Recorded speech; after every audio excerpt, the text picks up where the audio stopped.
বাংলাদেশে রাজনৈতিক বিরোধীদের কোনো আনুষ্ঠানিক অভিযোগ বা বিচার ছাড়াই অনির্দিষ্টকালের জন্য প্রাক বিচার আটক রাখার চর্চা বন্ধের আহ্বান জানিয়েছে হিউম্যান রাইটস ওয়াচ বা HRW। 24 আগস্ট 2026 প্রকাশিত এক প্রতিবেদনে সংস্থাটি বর্তমান সরকারের প্রতি এই আহ্বান জানায়। একই সঙ্গে অবিলম্বে এই ধরনের আটক বন্ধ করার দাবি জানিয়েছে তারা। প্রতিবেদনে রাজনৈতিক বিরোধীদের প্রাক বিচার আটকের বিষয়টি তুলে ধরে নিরপেক্ষ তদন্তের প্রয়োজনীয়তার কথাও বলা হয়েছে।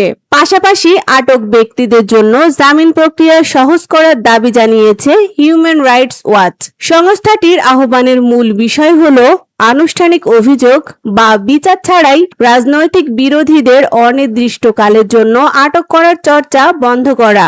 এ বিষয়ে বিস্তারিত তথ্য হিউম্যান রাইটস ওয়াচের মূল প্রতিবেদনে পাওয়া যাবে। বর্তমান সরকারের প্রতি তাদের এই আহ্বান বাংলাদেশের রাজনৈতিক বিরোধীদের প্রাক বিচার আটক নিয়ে নতুন করে আলোচনার বিষয় সামনে এনেছে।